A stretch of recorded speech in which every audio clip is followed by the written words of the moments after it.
It was the height of summer when young Bors first laid eyes on the maiden of his heart, working in the fields, his skin bronzed by the sun. He paused as the sound of hooves drew near. A lone maiden approached, her hair shimmering like spun gold, her cheeks rosy and her waist snugly drawn into a spring green corset. While the other peasants bowed their heads, Bors stared unabashedly. Sensing his gaze, the maiden turned sharply, startling her steed. The horse reared and she tumbled from the saddle, straight into Bors's waiting arms. Their eyes met, and in that instant, the maiden felt herself lost. A warmth bloomed upon her cheeks, but a deep foreboding stirred in her stomach, for she knew there would never be another man who could claim her heart so completely. From that day forward, she rode past the fields daily, offering Bors water and sharing quiet moments beneath the shade of a willow tree. Days stretched into nights, and the two surrendered to love. But one day, as the maiden passed the field, her beloved Bors was nowhere to be found. She waited beneath the willow until darkness fell and reluctantly returned to the castle. The next day, and the one after that, she returned.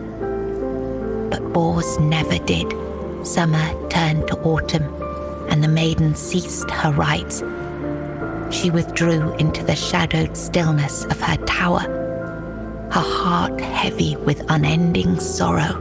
Unbeknownst to her, Bors's bones lay bleached and brittle beneath the sun, hidden in the very field where their love had bloomed.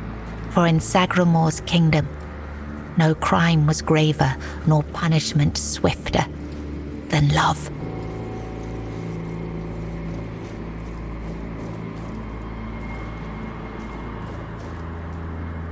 Long ago, there lived a maiden named Claire, fair of face and gentle of heart, cursed by her cruel sister to remain imprisoned in a high tower.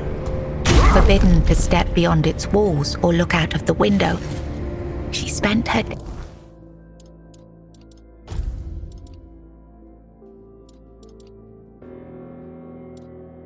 weaving a tapestry of the outside world, a world she could glimpse only through the reflection in an enchanted mirror.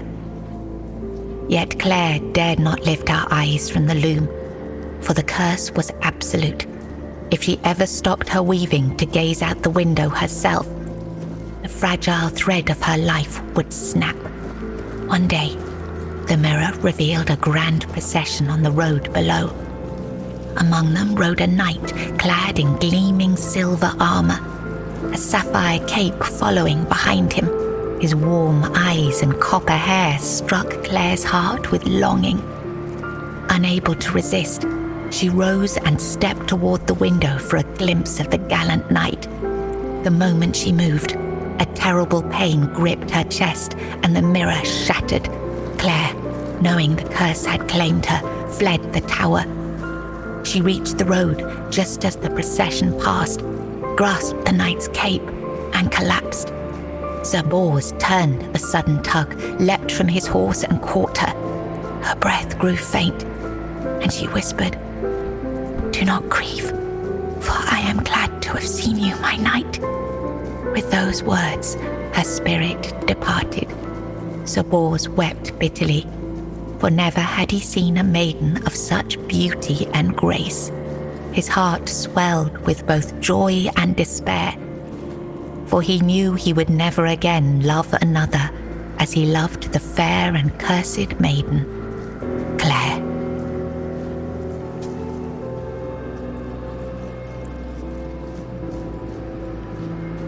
In the days of King Sagramor, there lived Bors, a wandering minstrel whose songs were famed for their beauty and sorrow. Among his melodies was one that bore the weight of his heart, the ballad of a lady named Claire. Claire, a noblewoman of unmatched grace, had been betrayed by her jealous sister who sold her to a rival lord for power, locked in a distant tower.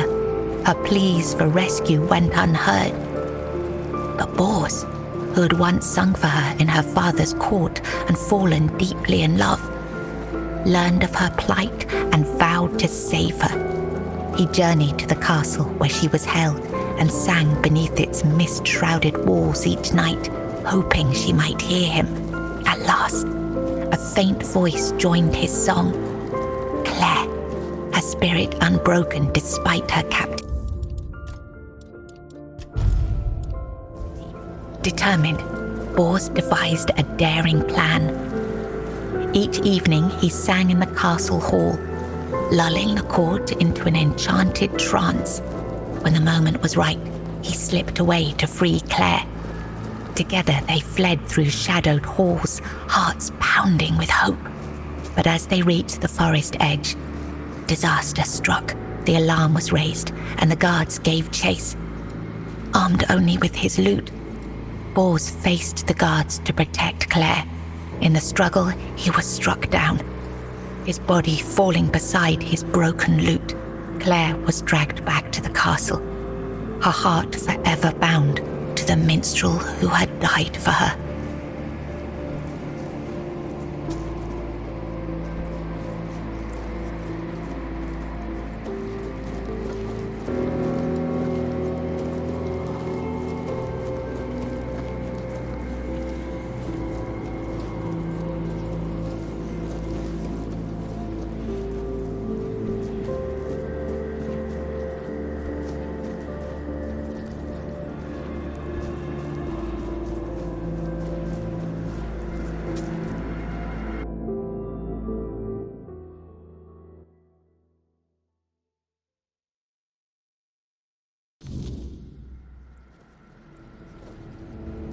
I was writing something important. Do you know what it was?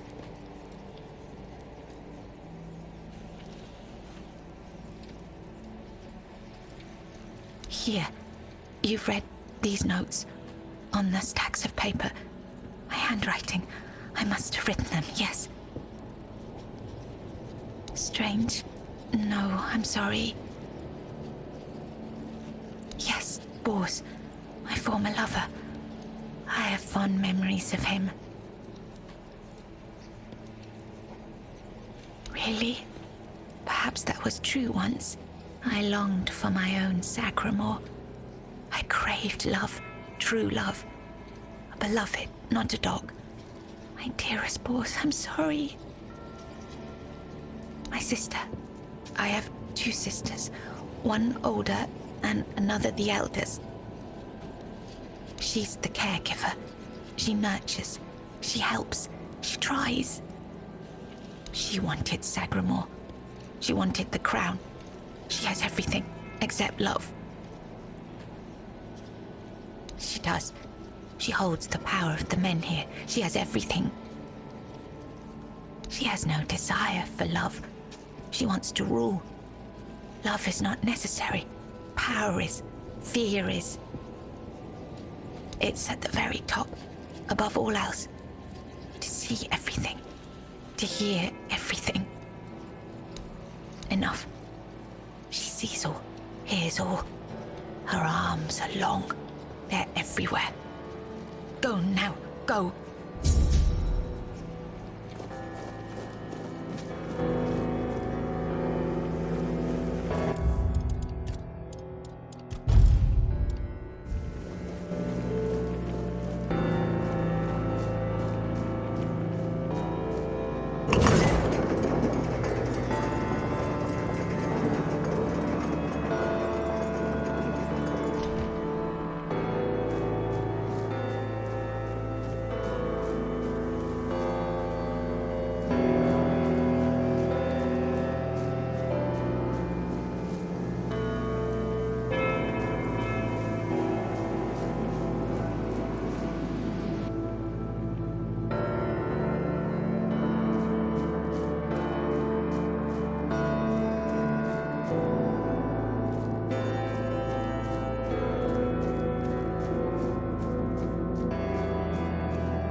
I have enough of all this.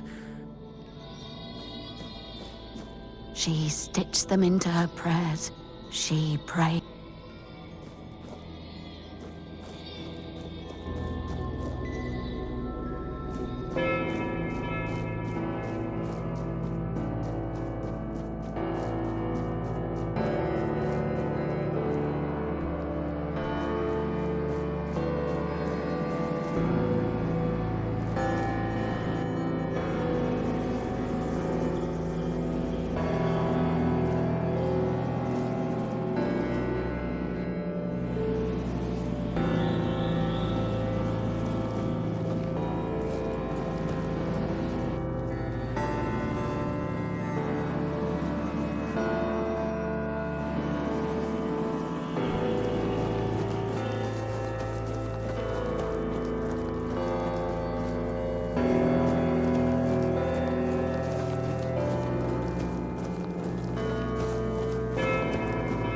Found the unmasked here.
I was writing some... enough.